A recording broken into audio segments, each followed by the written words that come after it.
Vamos começar, né? Então, boa noite a todos. É com muita alegria que mais uma vez nós estamos aqui no Grupo Espírita João Evangelista, mesmo que em nossas casas, mas unidos, né, num só coração aqui, felizes de estarmos juntos. Agradeço a presença de vocês e sabemos que, embora estejamos nos nossos lares, nós estamos, né, no contexto do Grupo Espírita João Evangelista.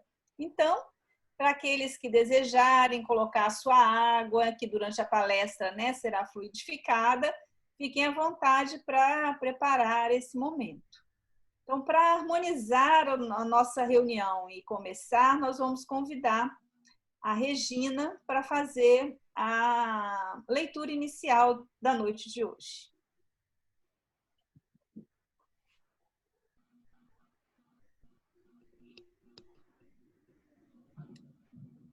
Do livro Pão Nosso, pelo Espírito de Emmanuel, de Francisco Cândido Xavier, a mensagem 114, Novos Atenienses. Mas quando ouviram falar da ressurreição dos mortos, uns escarneciam e outros diziam: acerca disso te ouviremos outra vez. Atos 17, 32. O contato de Paulo com os atenienses no Areópago apresenta lição interessante aos discípulos novos. Enquanto o apóstolo comentava suas impressões da cidade célebre, aguçando talvez a vaidade dos circunstantes, pelas referências ao santuário e pelo jogo sutil dos raciocínios, foi atentamente ouvido. É possível que a Assembleia o aclamasse com fervor se sua palavra se detivesse no quadro filosófico das primeiras exposições. Atenas reverenciá-lo-ia, então, por sábio, apresentando-o ao mundo na moldura especial de seus nomes inesquecíveis. Paulo, todavia, refere-se à ressurreição dos mortos, deixando entrever a gloriosa continuação da vida, além das ninharias terrestres. Desde esse instante, os ouvintes sentiram-se menos bem e chegaram a escarnecer-lhe a palavra amorosa e sincera, deixando-o quase só. O ensinamento enquadra-se perfeitamente nos dias que correm. Numerosos trabalhadores do Cristo, nos diversos setores da cultura moderna, são atenciosamente ouvidos e respeitados por autoridades no assuntos em que se especializaram. Contudo, ao declararem sua crença na vida além do corpo, em afirmando a lei de responsabilidade para lá do sepulcro, recebem de imediato o riso e escarninho dos admiradores de minutos antes, que os deixam sozinhos, proporcionando-lhes a impressão de verdadeiro deserto. Vamos então agora unir os nossos corações em prece de agradecimento por este momento. Senhor Jesus, Mestre dos Mestres, que a sua paz esteja entre nós.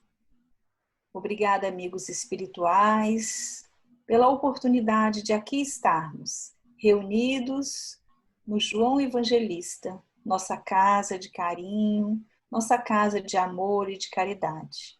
Que possamos, Senhor, na noite de hoje, receber os ensinamentos e que eles possam ser para nós uma reflexão importante, refazimento e que possamos assim reorganizar e equilibrar os nossos pensamentos para construir cada vez mais dias de um futuro brando, de um futuro feliz, de um futuro cheio de expectativas para acertar e fazer o bem. Envolvemos com muito carinho o nosso palestrante da noite de hoje, para que as suas palavras possam entrar em nossos corações, sendo a medida certa para contribuir com as reflexões internas e as nossas mudanças necessárias. Agradecemos demais essa oportunidade. Que possamos, então, iniciar a nossa reunião e contribuir para a fluidificação geral de todos os nossos lares, daqueles que necessitam de apoio e de carinho. Estejam conosco, amigos espirituais, agora e sempre. Que assim seja. Então, meus queridos amigos, hoje nós temos aqui o Rafael Vicentini, nosso querido Rafael, que já esteve aqui na nossa casa durante muitos anos, foi evangelizado aqui e sempre retorna, né, com carinho. Rafael, a palavra é com você. Só lembrando, antes de passar a palavra, né, mas já vi que todos já estão assim, né, já desligar os nossos microfones para que não haja nenhuma interferência na hora que o Rafael está falando, para que a palestra transcorra da melhor maneira possível.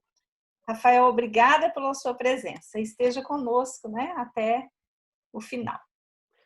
Para mim é uma grande alegria, Lúcia, falar para o João Evangelista, essa casa tão querida que traz para mim tantas lembranças boas, que me trouxe tantos aprendizados, que tem tantos amigos queridos. Então, para mim é um grande prazer estar falando para vocês nessa noite de hoje. Para dar início às nossas reflexões, nós iremos estar falando uma pequena história. Uma história que está narrada em um livro do Humberto de Campos chamado Boa Nova. Nesse livro, Humberto de Campos relata que num final de tarde, um homem muito belo adentrou-se à grande cidade de Jerusalém depois de uma longa caminhada. E ele vai em direção até o grande templo erguido por Salomão. E ao adentrar ao templo, ele fica nas escadarias, sentado para se refazer da grande viagem que ele havia feito. E logo perto ali se encontravam um grupo de sacerdotes que conversavam.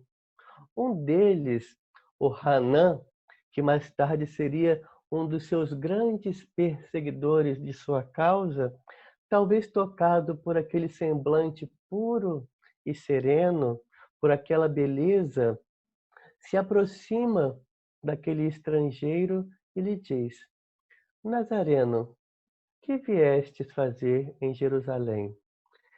E então Jesus vira-se para Hanã e disse: Venho a Jerusalém para a instauração do reino de Deus. Aquele jovem orgulhoso observa aquele homem simples e com todo o seu orgulho lhe indaga: O que pensas vir a ser isso, Nazareno? E então Jesus diz: O reino de Deus é a obra divina no coração dos homens. Hanã, então, acha graça daquele homem simples e lhe diz: Uma obra divina em tuas mãos? Acaso contas, Nazareno, com auxílio de algum rei ou algum príncipe que te ajude em tal empreendimento? Jesus volta-se para ele e lhe diz: Os meus colaboradores virão de todas as partes. Ora, Nazareno, mas é claro, os tolos, os ignorantes se encontram por toda parte, mas me responda uma coisa. Já vistes alguma escultura primorosa feita de lama? Jesus vira-se para ele e lhe diz: Não existe mármore mais formoso que o do sentimento, e não existe cinzel superior ao da boa vontade. Aquele homem, então, fica desconcertado ante aquela resposta. Procura, então, formular outros argumentos. Ele interroga: acaso conhece Atenas ou Espartas? E Jesus finaliza o diálogo dizendo: Eu conheço o amor e a verdade. O reino de Deus é a obra divina no coração dos homens. E com essa mensagem belíssima, vamos começar a refletir em torno da mensagem da arte no Espiritismo.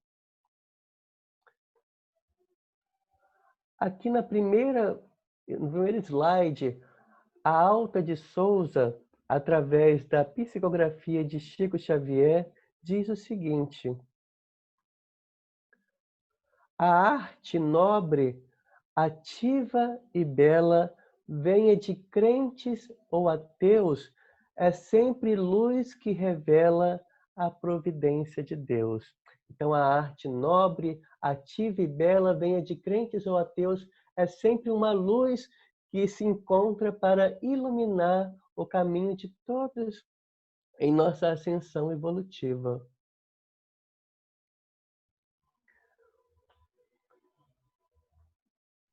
No dicionário Aurélio, ou no Wikipédia, no Google, a definição de arte se encontra da seguinte forma: arte, em geral, é o meio, o processo adequado para a execução de qualquer coisa. Do latim ars significa técnica ou habilidade. Pode ser estendida como a atividade humana ligada às manifestações de ordem estética ou comunicativa, realizada por meio de uma grande variedade de linguagens, tais como arquitetura, escultura, pintura, escrita, música, dança, cinema e em suas variadas combinações. O processo criativo se dá a partir da percepção, com o intuito de expressar emoções e ideias, objetivando um significado único e estético diferente para cada obra. Então veja que interessante. Então a arte é o processo criativo que dá a partir da percepção do ser no mundo à sua volta, com o intuito de expressar emoções e ideias, objetivando um significado único para cada obra expressada. Nessas imagens, por exemplo, que são pinturas rupestres, vemos que no primórdio do desenvolvimento humano, dos homens ainda primitivos, eles tinham a necessidade de estarem expressando as suas emoções de acordo com o mundo que estava à sua volta. Então, nós vemos que em todo o processo de desenvolvimento humano, ao longo dos milhares dos anos, a arte se encontra presente em todas essas etapas. Aristóteles, um grande filósofo grego, disse que a arte é a imitação das coisas tais como elas deveriam ser. Olha que interessante. A arte é a imitação das coisas tais como elas deveriam ser. Naquela época da Grécia, a arte tinha a ideia de trazer o belo, colocando o homem como o modelo da perfeição. Então, a arte tinha a ideia de imitar as coisas como elas deveriam ser, da sua forma mais pura e bela. E o Zola disse que a arte é a natureza vista através de um temperamento. Olha que interessante. É a natureza vista através de um temperamento. Quando pegamos, por exemplo, um artista como Beethoven e outros que trouxeram grande contribuição para a área da música, vemos aquela música explosiva e vibrante, como que ele conseguia registrar a sua percepção de mundo e transformando através do seu temperamento. Então, o artista, ele transcreve através da arte tudo que ele percebe através das suas conquistas, dos seus atributos. Leon Denis, no livro O Espiritismo na Arte, ele diz o seguinte: o objetivo essencial da arte, já dissemos, é a busca e a realização da beleza. É, ao mesmo tempo, a busca de Deus, uma vez que Deus é a fonte primeira e a realização perfeita da beleza física e moral. Então, como disse André Luiz no livro Conduta Espírita, a arte espírita, a arte que é ligada a Deus, tem a finalidade de trazer o bom, o belo e o útil para aqueles que a apreciam, né? E quanto mais a inteligência se purifica, se aperfeiçoa e se eleva, mais se impregna da ideia do belo. O objetivo essencial da evolução será, portanto, a busca e a conquista da beleza, a fim de realizá-la no ser em suas obras. Tal é a regra da alma em sua ascensão infinita. Então, no nosso processo de desenvolvimento, quando fomos criados simples e ignorantes, até a conquista da nossa individualidade, nós desenvolvemos os nossos sentimentos, desenvolvemos o nosso intelecto, e quanto mais nós caminhamos em direção à perfeição, mais a ideia do belo e do perfeito também se transcreve através da arte. No livro A Caminho da Luz,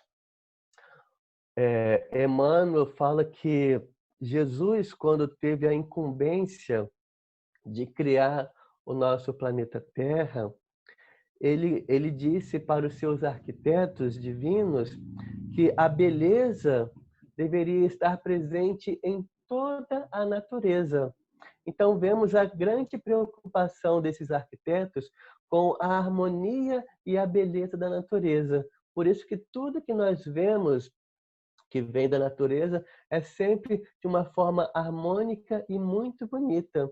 Sendo Jesus um espírito perfeito, então ele trouxe, impregnado em sua obra, em seu processo de cocriação, toda a ideia de beleza na natureza que nós vemos. No livro... Espera aí um pouquinho.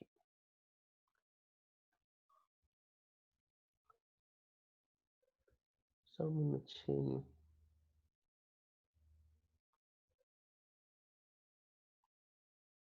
Travou aqui, mas tudo bem. No livro da Estética e Natureza do Belo, a Dora Encontre, ela diz o seguinte: entre a prática do bem e a busca da verdade está o anseio pelo belo.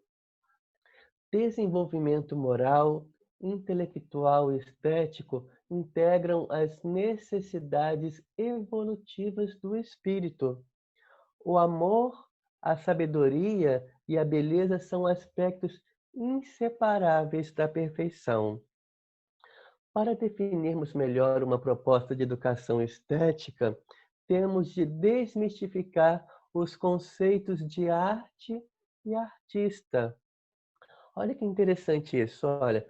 A arte não é apenas a produção específica de poesia, pintura, música.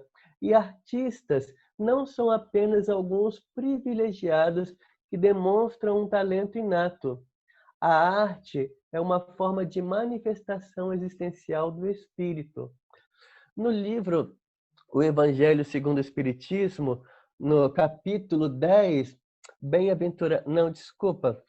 no capítulo Sede Perfeitos, no item chamado Os Bons Espíritas, Allan Kardec faz uma comparação muito interessante a respeito da sensibilidade, dizendo que quanto mais o espírito se eleva, menores são as influências que a matéria exerce sobre eles. E eles conseguem, então, captar os ensinamentos espíritas de uma forma muito mais profunda.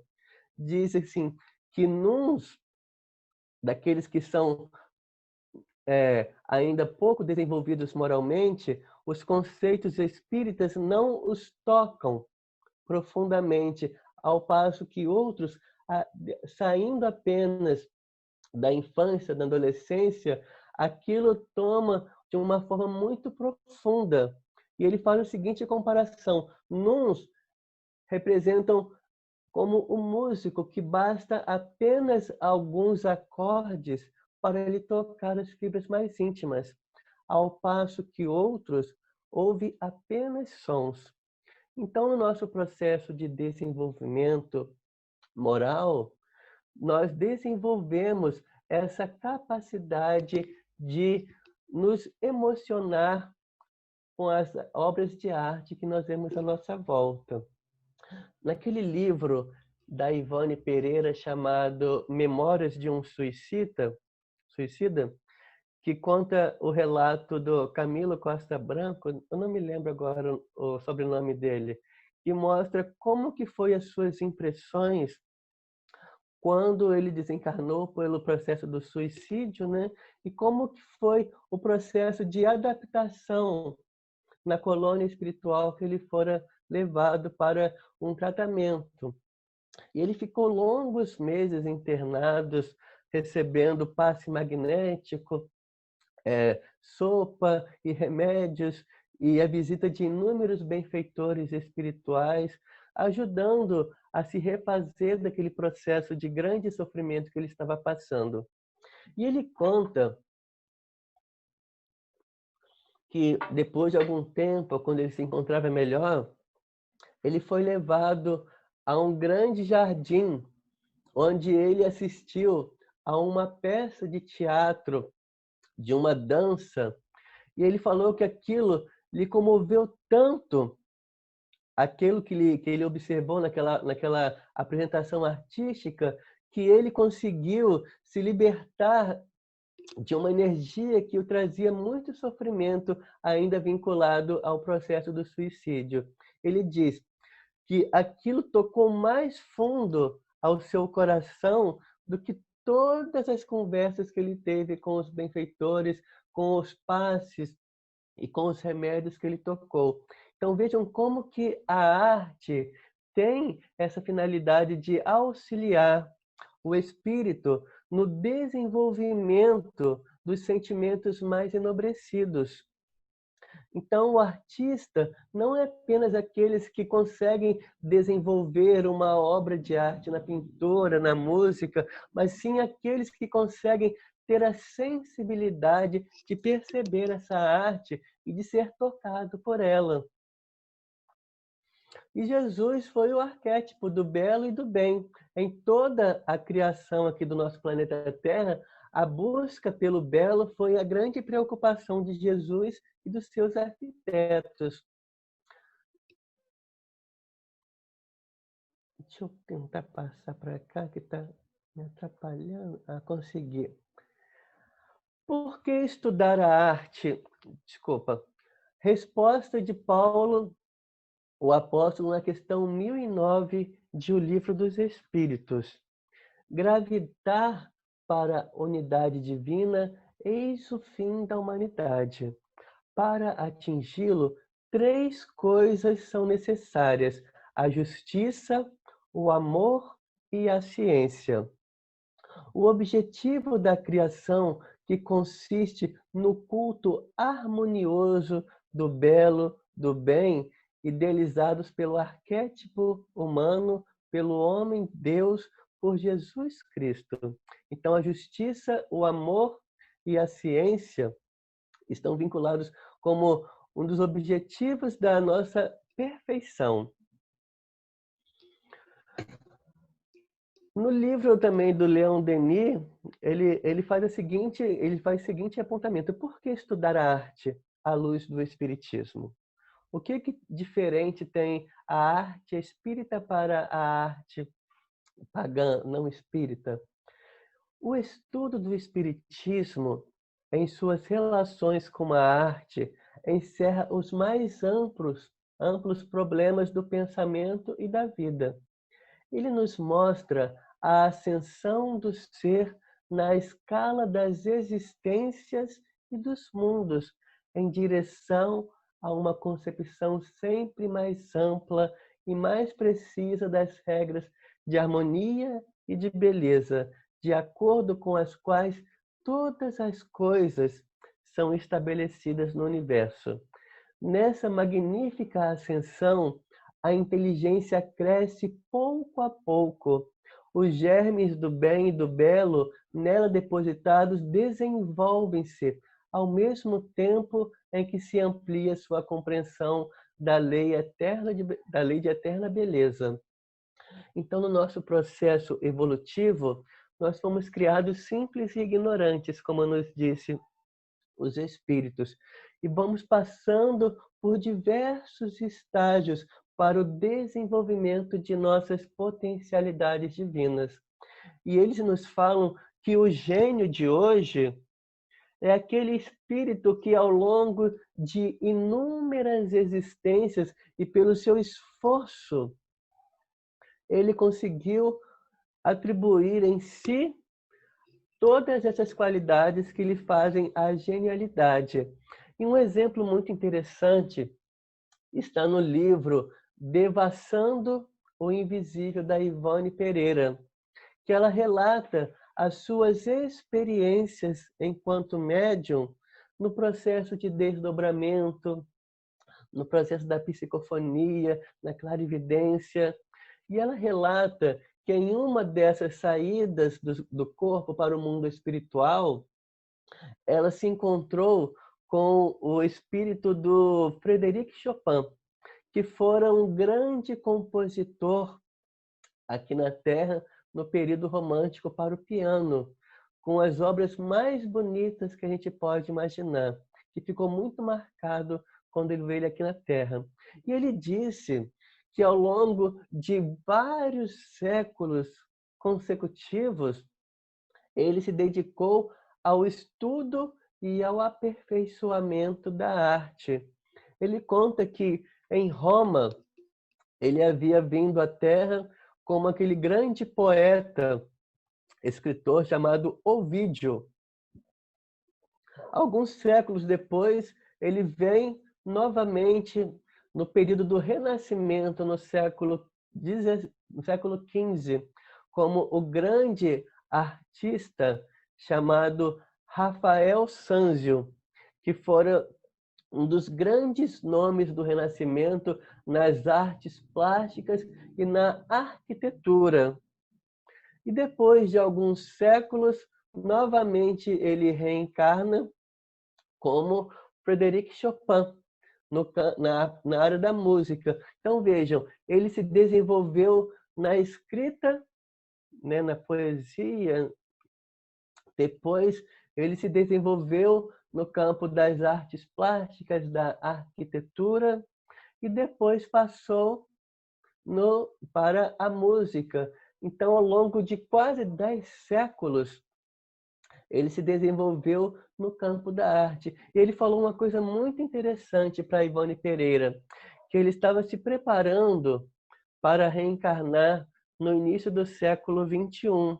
E aqueles atributos que ele conquistou ao longo desses vários séculos no campo da arte ficaria momentaneamente adormecido em seu ser para que ele pudesse se dedicar ao estudo da medicina. Ele estava se preparando para reencarnar como médico e todos aqueles atributos que ele teve no campo da arte ficaria momentâneo adormecido para que ele pudesse se desenvolver em outra área. Porque para atingirmos a perfeição, na condição de espíritos puros como Jesus, devemos ter adquirido todas as ciências que se comportam para a nossa perfeição. A ciência, a arte, a filosofia. Então, devemos passar por diversas experiências para a conquista de todos esses atributos. Adorem encontre no livro A Educação Estética, ela diz o seguinte, olha que bacana. Trata-se, assim, de compreender que o sentido estético deve ser desenvolvido no espírito, como forma de manifestar o bem e a verdade. Uma ação nobre ou uma grande verdade jamais serão feias, bizarras ou desarmônicas. Quando nos defrontamos com alguma manifestação de perfeição, como a natureza, por exemplo, que é a arte materializada de Deus, experimentamos a sensação de bem-estar e enlevo, de que tudo é harmônico, simples, compreensível e belo. Como nos diz também Leon Denis, que tenhamos como templo o universo na sua perfeição absoluta. Então ela fala que para o espírito encarnado é muito importante a educação desse sentido estético, onde devemos ter a noção do belo e do bom que nos trazem sentimentos enobrecidos. Na nossa sociedade atual, nós vemos uma grande deturpação dessas manifestações artísticas, né? Que muitas vezes levam aquele que assiste a sentimentos ainda muito primitivos da sensualidade, da violência, da agressão visual. Então ela fala que todas as manifestações da espiritualidade superior sempre são de formas belas, de forma que trazem bem-estar para aqueles que estejam contemplando aquela obra de arte. Assim como Deus, que é, a, é o resultado da arte mais pura e bela que nós vemos no universo. Tem até uma passagem interessante que o Divaldo conta, que ele sempre gosta muito de observar as estrelas de madrugada, ele conversa com elas, ele acha muito bonito esse momento de contemplação, né? E ele conta que depois de uma psicografia com a Joana de Ângeles, ela o convida a ir até a janela, ela fala, olha como que é bonita, que são bonitas as estrelas, Divaldo. E então ele, emocionado, vendo aquele quadro tão belo, ela vira-se para ele e lhe diz, tudo isso, meu filho, um dia será seu. Ele então falou, tudo isso será meu, Joana? Mas como pode ser isso? Ela falou assim, ora, Divaldo, é só esperar Deus morrer para você herdar a sua obra divina, né? Mas como filhos, nós temos a condição de estar contemplando como sendo parte de todo esse processo criador. Leon Denis diz o seguinte, lembramos aqui que todo o espírito que emana de Deus não apenas possui uma centelha da inteligência divina, como ainda goza de uma parcela do poder criador, poder que ele é chamado a manifestar cada vez mais no decorrer de sua evolução, tanto em suas encarnações planetárias como na vida no espaço. Então, todos nós temos essa centelha divina, esse poder criativo, como filhos de Deus perfectíveis, que vamos nos desenvolvendo ao longo desses milhares de anos de experiência, até que nós possamos, então, sermos esses co-criadores, como Jesus, responsáveis pela formação desses planetas e de todo o universo. No livro Evolução em Dois Mundos, o André Luiz ele diz o seguinte, que existe o fluido cósmico, também chamado de fluido universal, que representa o plasma divino. Nesse elemento primordial vibram e vivem constelações e sóis, mundos e seres como peixes no oceano. nessa substância original, ao influxo do próprio Senhor Supremo, operam as inteligências divinas, a eles agregadas em processo de comunhão indescritível, extraindo desse hálito espiritual os celeiros da energia com que se constroem os sistemas da imensidade em serviço de cocriação em plano maior, de conformidade com os desígnios do Pai Celestial, que faz deles agentes orientadores da criação excelsa. Então, essa energia primordial que existe em todo o universo, essa energia que é o fluido cósmico universal, uma energia que em seu estado primitivo é neutro, que é altamente manipulada através do espírito, né, do princípio inteligente do universo, que dá a essa energia, esse fluido cósmico, as qualidades necessárias.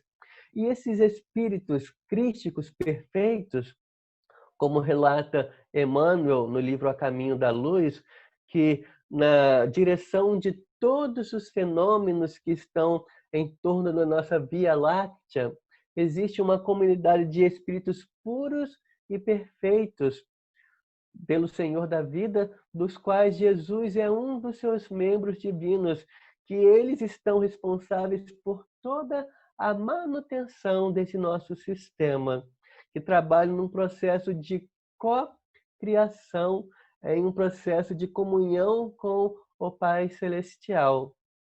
Foi por isso que Jesus, quando esteve à Terra, disse que eu e o Pai somos um só, porque o Cristo estava em comunhão permanente com a inteligência divina, pelo seu atributo já de espírito superior. Compete-nos, pois, a notar que o fluido cósmico ou plasma divino é a força que todos vivemos nos ângulos variados da natureza, motivo pelo qual já se afirmou, e com toda razão, que em Deus nos movemos e existimos. Olha que interessante. Então, estamos mergulhados nesse fluido cósmico universal, nessa energia divina. A contemplação, segundo Leon Denis, no livro Grande Enigma, permite enxergar o cosmos além das formas, indo à essência do seu existir, do seu vir, até ser de alcançar sua substância primordial, a grande lei e finalmente Deus. No ato de contemplar o céu estrelado, a montanha, a floresta, o mar, os seres ou o homem despertam sentimentos elevados ligados ao belo e uma convicção intensa sobre a ordem cósmica ou Deus. O Divaldo conta que o Chico Xavier, certa feita, voltando eles da reunião na casa espírita, caminhando então de madrugada sobre somente a luz da lua a iluminar o caminho em direção à casa do Chico, ele para a observar a lua, fica tão comovido ante aquele espetáculo da natureza e as lágrimas lhe brotam dos olhos. Ele diz: olha, Chico, essa mesma lua que nós vemos agora, um dia também iluminou os caminhos do nosso Senhor Jesus Cristo quando ele esteve sobre a terra. Então, com a sensibilidade muito aguçada do Chico, contemplando a lua, ele então entra em comunhão com as forças superiores da vida, com o próprio Pai Celestial. Então, no ato de nós contemplarmos a criação de Deus, nós entramos em sintonia com a sua criação. E isso nos traz um sentimento de muita paz e uma convicção intensa sobre a ordem cósmica e sobre a paternidade divina. Vou pular aqui para dar tempo dos nossos slides. A arte e Deus. todas as manifestações artísticas, música, dança, teatro, poesia, escultura, pintura, arquitetura, fotografia, podem e devem estar a serviço da elevação para Deus. No livro também da Ivone Pereira, Devassando o Invisível, ela conta que o Chopin relatou que para esse início do século XX estariam reencarnando aqui na Terra os grandes artistas do passado que inspiraram a humanidade em diversas épocas, né? No campo da música, da arte, do teatro, que estariam auxiliando o despertar dos sentimentos mais enobrecidos para que a humanidade possa, então, passar de uma forma mais rápida dessa transição para um mundo de regeneração. Então, eles estariam vindo aqui na Terra em grande massa e já estão encarnando com essa tarefa de trazer novamente os ideais de beleza, de bondade que a arte tem para auxiliar no desenvolvimento humano. E ele fala o seguinte aqui, olha, para tanto, é preciso saber distinguir o que são os impulsos do subconsciente que se utilizam da arte para atiçar as forças psíquicas primitivas, aprisionando-nos mais ainda em nosso passado evolutivo, matéria daquilo que é a atração para Deus. Então, o artista, quando não vinculado aos ideais enobrecidos, ele então manifesta essas expressões de arte através daquilo que ele carrega dentro do seu coração.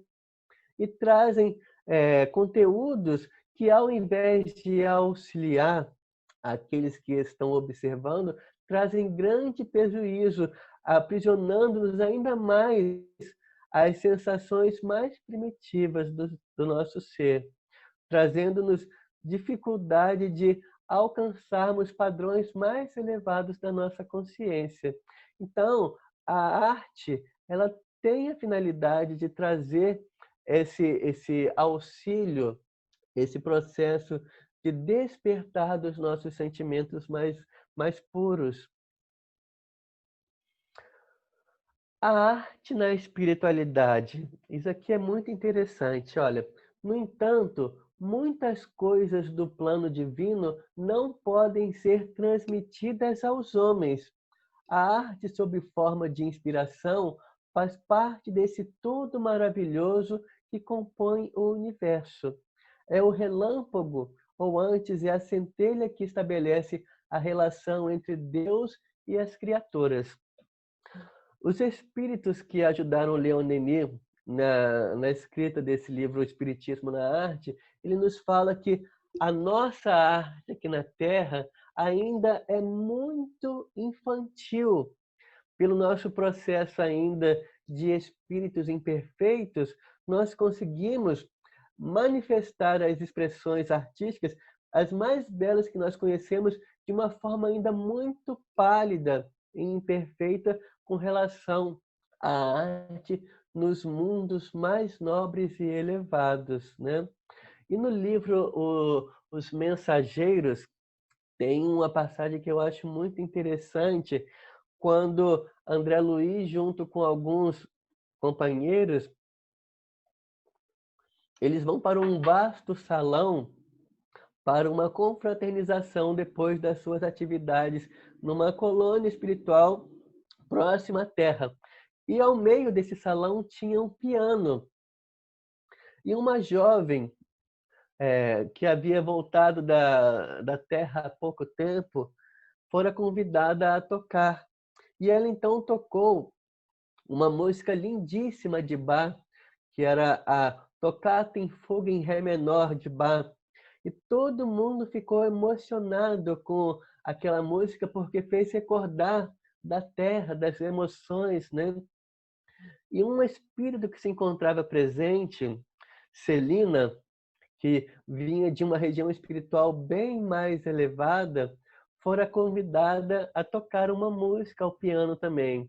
E ao dedilhar a melodia, aqueles que se encontravam presentes foram arrebatados para uma emoção que eles nunca tinham presenciado em suas vidas, porque ela trouxe uma melodia vinda das regiões espirituais do mais alto.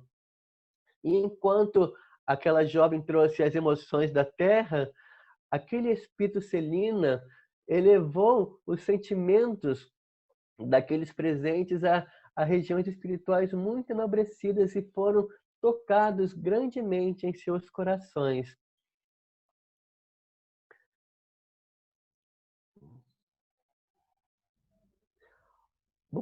Vou pular essa parte aqui para dar tempo.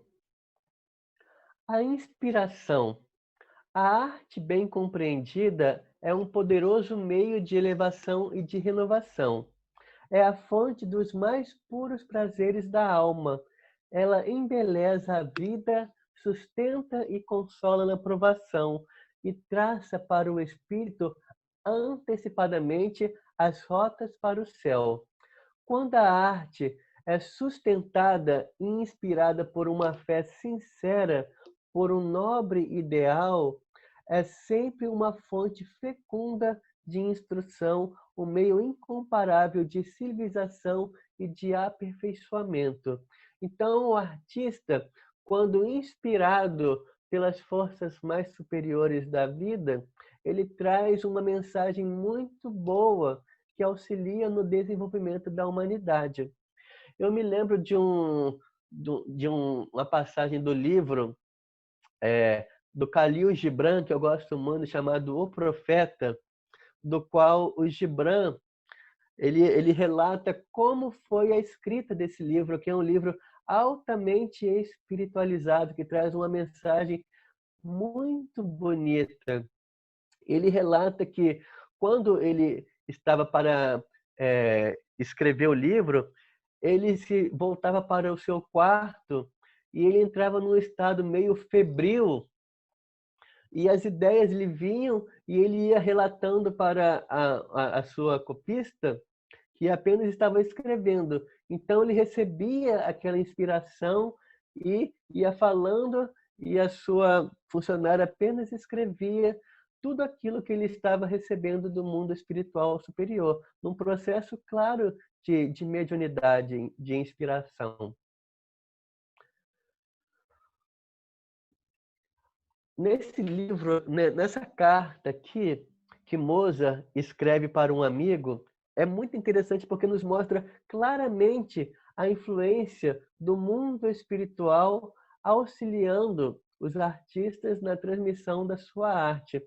Porque o Mozart, ele desde muito novo, ele foi um grande virtuoso. Com 3 anos de idade já tocava piano, com 7 já escreveu sua primeira sinfonia, e ele tinha uma característica que era muito peculiar, que diferenciava dos outros compositores. O Mozart, ele nunca rasurava. Olha que interessante. Ele sempre escrevia a música e nunca voltava atrás para corrigir um trecho musical ou alterar alguma melodia. E todos ficavam muito curiosos como que isso acontecia. Porque vendo, por exemplo, os originais das sinfonias de Beethoven, eram um monte de rabisco, assim, era muito confuso de entender. E o Mozart era tudo perfeito, tudo muito bem escrito, sem nenhuma rasura. E um amigo, então, lhe pergunta como que acontecia isso com ele, como que era o seu processo criativo. Olha que interessante a resposta de Mozart.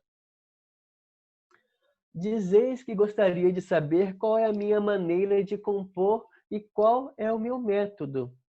Verdadeiramente, eu não posso vos dizer mais do que eu vou falar, porque eu mesmo não sei nada a respeito e não consigo me explicar.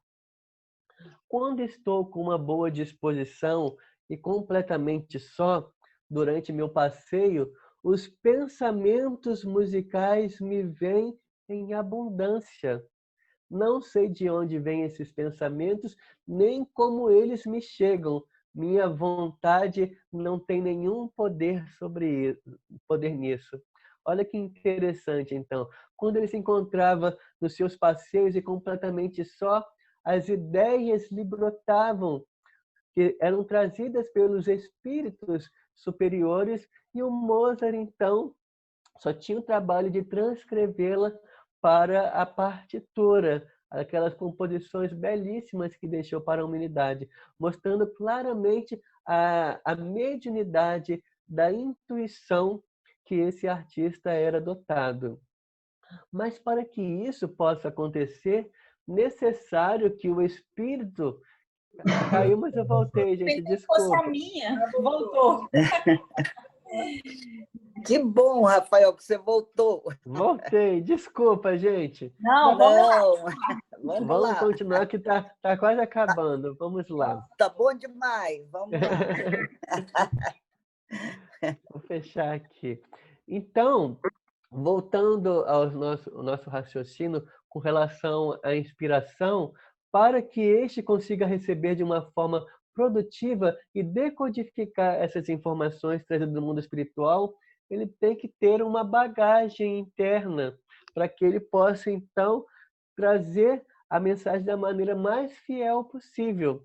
A Ivone Pereira, ela relata que quando ela esteve em contato com o Vitor Hugo no mundo espiritual, ela disse que ele a olhou assim como aquele raio-x, olhando todas as suas potencialidades, e disse: infelizmente, minha filha, eu não posso escrever através de você agora, porque você não tem os recursos que eu preciso para manifestar de forma fiel aquilo que eu vou levar à Terra. Então ele disse que ela não estava apta naquele momento para escrever a obra que ele queria trazer à Terra. Mais para frente, ela até escreveu um livro pelo Vitor Hugo, né? Mas naquele momento ela não tinha a condição de transcrever as informações que ele gostaria de passar. Então, o médium que é inspirado, ele tem que estar consigo muito bem preparado para que ele consiga desenvolver da melhor forma possível. O Chico relata que quando ele começou a escrever a série de romances, junto com o Emmanuel, ele passou por um processo de muita dificuldade familiar. E o Emmanuel falou assim: Chico, vamos suspender momentaneamente a nossa escrita do romance e vamos aguardar você ficar melhor, porque pela sua aflição que você está passando, você não vai conseguir registrar de uma forma que eu gostaria para a continuação do nosso livro. Então foi necessário esperar um tempo até que o Chico se encontrasse refeito emocionalmente para conseguir, então, captar de uma forma bem precisa tudo que o Emmanuel gostaria de passar através da sua obra. A inspiração tem duas formas. A primeira, que é a pessoal, né? Que o espírito, dentro dos seus arquivos que ele traz ao longo das suas existências, ele acessa a essas informações desse conhecimento adquirido ao longo das existências, então ele registra através da sua própria inspiração pessoal, que ele já traz consigo. E a segunda, que é aquela transmitida por espíritos elevados, que aurem a arte das fontes mais puras e comunicam seus efeitos a um ser que os emprega de forma ordenada por seus meios próprios e naturais. A arte ideal é uma das formas de prece, e esses pensamentos atrairá amigos invisíveis muito elevados.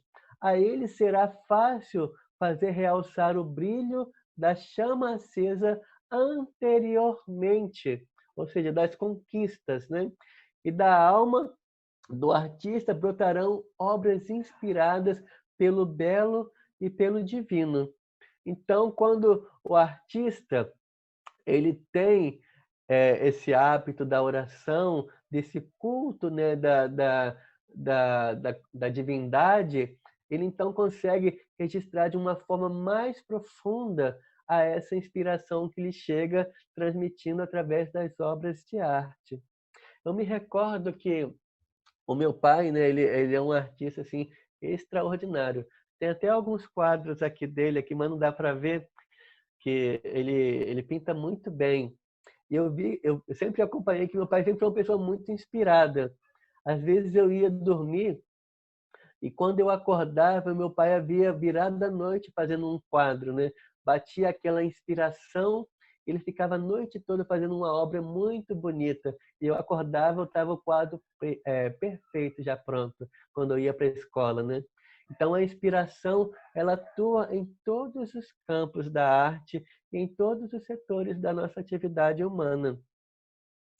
Para produzir obras geniais, capazes de elevar as inteligências até os pontos mais altos do pensamento, até o ideal de beleza perfeita, é preciso inicialmente criar a si mesmo, edificar sua própria personalidade e torná-la capaz de experimentar, de compreender os esplendores da vida superior e a eterna harmonia do mundo. Ou seja, para produzirmos obras geniais, é preciso desenvolver os nossos sentimentos. Como nos disse a história no início das nossas reflexões, o reino de Deus é a obra divina no coração dos homens. Ou seja, as obras de artes mais belas são criadas através daqueles que já se purificaram internamente, né? Através da vivência dos ensinamentos do nosso Senhor Jesus Cristo, que representa para nós um grande artista que criou esse mundo tão bonito, tão belo aos nossos olhos, e que nós ainda não aprendemos a valorizar e a cuidar dele da melhor forma possível. Para concluir, dizemos o seguinte: a lei soberana, o supremo objetivo do universo, é, por conseguinte, o belo. Todos os problemas do ser e do destino se resumem em poucas palavras. Cada vida deve ser a consecução, a realização do belo e o cumprimento da lei. Toda a ascensão da vida em direção aos patígios eternos, todo o esplendor das leis universais se resumem em 3 palavras: beleza, sabedoria e amor. Então, para atingirmos a perfeição, que estamos saindo desse reino hominal e estamos caminhando para um dia atingirmos ao reino angelical do qual Cristo se encontra. E para chegarmos lá, necessário o desenvolvimento da beleza, da sabedoria e do amor. Então, com esses 3 atributos, nós conseguiremos atingir a perfeição e um dia nos tornarmos Cristos, assim como Jesus o é, e assim como ele tem nos assistido e nos amparado em todo o nosso processo nossa caminhada evolutiva em direção ao nosso Pai Celestial. E ele nos disse que estaria conosco até o fim dos tempos e que nenhuma das ovelhas que o Pai lhe confiara se perderia ao longo desse caminho. Tenhamos em Jesus o nosso guia, o nosso modelo e a nossa fonte inesgotável de vida que nos conduzirá a esse reino de Deus, a essa obra divina que se encontra em nossos corações. Que Jesus possa nos abençoar. Muito obrigado pela atenção de todos vocês.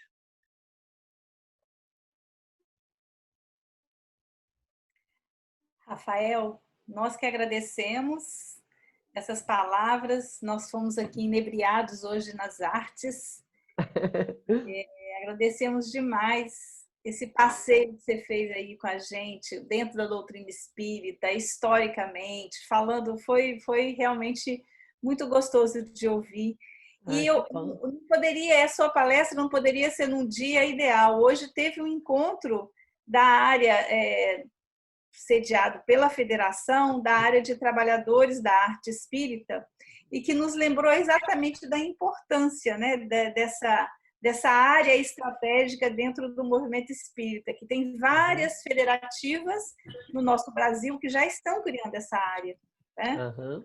Então, é bem interessante, porque a gente sabe que a arte, ela, de fato, ela nos ajuda, na verdade, a caminhar na direção do homem de bem, né? Porque Exatamente, que é a a gente grande ali proposta, né? é inebriado. Então, muito obrigada pelas suas Ah, eu palavras. que agradeço.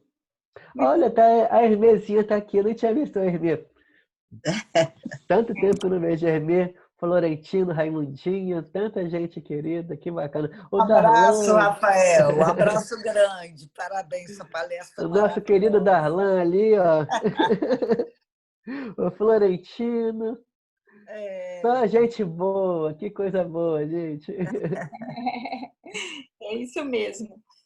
Oh, então, gente, nós vamos encaminhando para a nossa finalização. Depois a gente pode abrir as câmeras, ainda ficar aqui Sim, confraternizando um pouquinho, como a gente sempre faz. Mas vamos agora encaminhar para a prece final, lembrando, né, da possibilidade do autopasse nesse momento de ligação com Deus, com Jesus e os espíritos amigos. Então, vou pedir, como é de praxe na nossa casa, o Rafael nos conduzir na prece final. tá ok.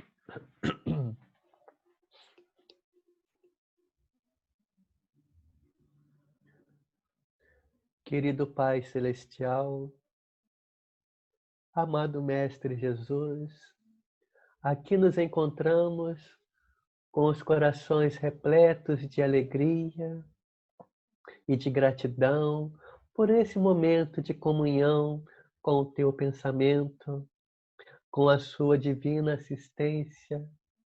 Sabemos que se faz presente no lar de todos nós nesse instante, porque nos afirmou que quando duas ou mais pessoas se reunissem em seu nome, entre elas se fazia presente. E é nessa certeza, querido amigo, de estarmos vinculados ao teu amor, à tua divina assistência, pedimos por cada um de nós que nos auxilie em nossa grande caminhada evolutiva, que nos auxilie a ir em direção àquela porta estreita, a porta da vida, que nos guie, querido Mestre, nos dias de dificuldade, nos dias de sofrimento, nos dias de solidão, que possamos aprender com essas lições que, ora, se encontram muito pungentes, mas necessárias ao nosso aprendizado, às suas divinas lições ao nosso espírito imortal. Que essa paz que sentimos nesse instante se estenda à nossa grande família humanidade, para que um dia possamos todos, vinculados a esse sentimento de amor, de fraternidade, sermos somente um só rebanho e um só pastor. E então estaremos vinculados a uma terra regenerada, onde todos estaremos caminhando em direção a Deus. Auxilie a todos nós nesse grande momento de transição planetária, que todos nós possamos encontrar a solução para as nossas dificuldades, encontrar as forças necessárias para superar o nosso eu, a fim de podermos despertar o homem luz, o ser divino que habita em cada um de nós. Muito obrigado, Jesus, que a tua paz esteja com todos nós e que assim seja.